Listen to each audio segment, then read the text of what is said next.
బుల్లెట్లే వాడుతుంటే పెల్లెట్లు ఎందుకు వాడొద్దు, ప్రజా నిరసన అదుపు తప్పితే వాడే అధికారం బలగాలకు ఉంది అని చెప్పి సుప్రీంకోర్టు నిన్న వ్యాఖ్యానించింది. అంటే మనం చూసినాం కదా. సో విద్యార్థులపైన, దేశ భావి భారత పౌరులపైన ఏ విధంగా మీరు బుల్లెట్లు వాడతారు. ఒక బీహార్లో అయితే డైరెక్ట్ AK-47 వాడిరు.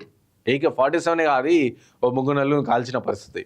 పెల్లెట్ గన్స్తో, అంటే సైకిల్లో ఉండే చెర్రలు ఉంటాయి కదా, సో వాటితో కాలుస్తారు అనమాట.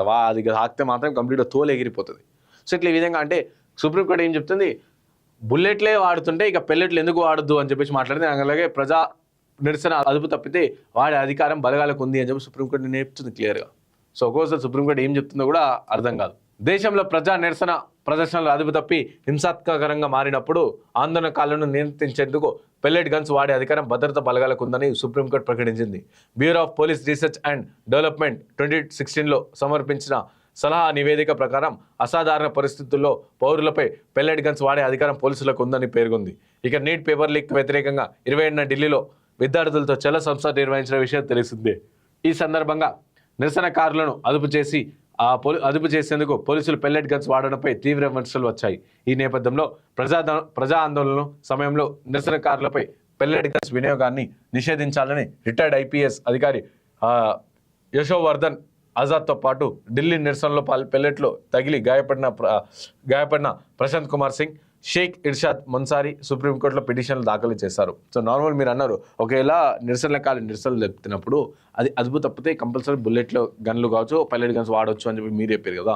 ఫస్ట్ నిరసన ఎందుకు చేస్తున్నారో ఒక వ్యవస్థ చక్కగా పనిచేస్తలేదు అని చెప్పేసి నిరసన తెలుపుతారు కదా. మరి వ్యవస్థ ఎందుకు చక్కగా పనిచేస్తలేదు అని చెప్పేసి కూడా మీరు ఆదేశాలు ఇవ్వాలి కదా సుప్రీంకోర్టు. సో సుప్రీంకోర్టు ఏదైతే ఆదేశాలు ఇచ్చారో అవును అది ప్రాపర్గా ఏం కాదు వాడవచ్చు అని చెప్పేసి మీరు మాట్లాడారు కదా. మాట్లాడినప్పుడు మరి ఎందుకు వ్యవస్థలు ఎందుకు చక్కగా పని చేస్తలేవు అని చెప్పేసి కూడా మీరు అడగాలి కదా, ఆదేశాలు జారీ చేయాలి కదా. సో వ్యవస్థలు ఉన్నాయి దేనికి, ప్రజల కోసం, ప్రజల సంక్షేమం కోసం, ప్రజల మంచిగా ప్రజల్ని జీవనాన్ని మెరుగుపరచడానికి కోసం. సో అవే పని చేయనప్పుడు కంపల్సరీ కడుపు మండుతుంది కదా ప్రజలకి. కడుపు మండినప్పుడు ఏం చేస్తాడు, వాడు రోడ్డు మీదకి వస్తాడు కదా.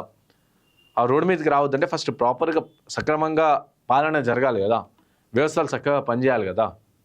ఏ వ్యవస్థ అయినా సరే, విద్యా వ్యవస్థ కావచ్చు, ఆర్థిక వ్యవస్థ కావచ్చు, వైద్య వ్యవస్థ కావచ్చు, ఏదైనా సరే ఆ శాఖలు ఆ వ్యవస్థలు చక్కగా పనిచేసినప్పుడు ప్రజలు ఎందుకు రోడ్డు మీదకి వస్తారు, రారు కదా. మీరు ప్రజలు రోడ్డు మీదకి వచ్చినప్పుడు అదుపు తప్పితే వారిపైన తూటాలు ప్రయోగించవచ్చు అని చెప్తారు కదా మీరు. అలాంటప్పుడు వ్యవస్థలు ఎందుకు చక్కగా పనిచేస్తారని చెప్పేసి అది కూడా చెప్పాలి కదా మీరు. అత్యున్నత న్యాయస్థానంగా ఉన్న మీరు సో అందరిని ఒకేలాగా చూడాలి కదా. సో ఎందుకు ఇవన్నీ కూడా చక్కగా ఎందుకు పనిచేస్తలేవు అని చెప్పేసి కూడా మీరు అడగాలి కదా. అవి అడగరు.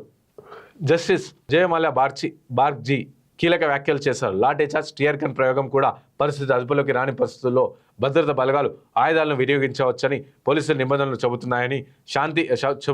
ఇక శాంతియుత ప్రజా నిరసనలో అసాంఘిక శక్తులు ప్రవేశించి హింసకు పాల్పడినప్పుడు అవసరమైతే పోలీసులు బుల్లెట్లు కూడా వినియోగిస్తున్నారు. అలాంటప్పుడు పెల్లెట్ తుపాకులపై నిషేధం ఎలా విధించగలం? పోలీసులు నిర్బంధాలు మార్చకుండా నిషేధం సాధ్యం కాదు. సో పోలీసుల నిబంధనలు మార్చకుండా నిషేధం సాధ్యం కాదంట. సో అంటే ఎవరైతే ప్రజలు శాంతియుతంగా నిరసన చేపడతామని చెప్తున్నారు, అలాంటప్పుడు అందులో కొంతమంది అసాంఘిక కార్యకలాపాలు పాల్పడే వాళ్ళు, నేర చేస్తున్న వాళ్ళు ఇన్వాల్వ్ కంపల్సరీ ఎక్కడైనా సరే అవుతారు. అయినప్పుడు మీ ఇంటెలిజెన్స్ వ్యవస్థ ఉంది కదా, ఇంటెలిజెన్స్కి మా సొమ్ము, మేము కట్టిన ట్యాక్స్ చాలా వరకు యూజ్ చేస్తారు కదా. ఆ ఇంటెలిజెన్స్ వ్యవస్థను ఎందుకు ఆ ఇంటెలిజెన్స్ వ్యవస్థ ఏం చేస్తుంది, పడుకుంటుందా పోయి? వాళ్ళకి జీతాలు ఇస్తారు కదా, వాళ్ళకి ప్రాపర్ సంబంధించిన వాళ్ళకి కావాల్సిన అన్ని కూడా ఏర్పాటు చేస్తున్నాం కదా. అవి ఎవరు ఏర్పాటు చేసేది కూడా మన ప్రజలే. మేము కట్టే పైసలతో ఇంటెలిజెన్స్ వ్యవస్థ నడుస్తుంది. సో అలాంటి మళ్ళీ ఇంటెలిజెన్స్ వ్యవస్థ ఫెయిల్ అయిందని అనుకోవాలి ఇక్కడ. సో ప్రతి దాంట్లో కూడా ఏదైనా సరే మంచి జరుగుతున్నా వాళ్ళకి కంపల్సరీ కొంతమంది అక్రమదారులు కావచ్చు, కొంతమంది ఖరాబ్ చేసే ప్రయత్నం చేస్తారు. చేసినప్పుడు ఇంటెలిజెన్స్ వ్యవస్థను ఏం చేయాలి, వాళ్ళందరూ తీసుకోవాలి, పక్కన పెట్టాలి కదా.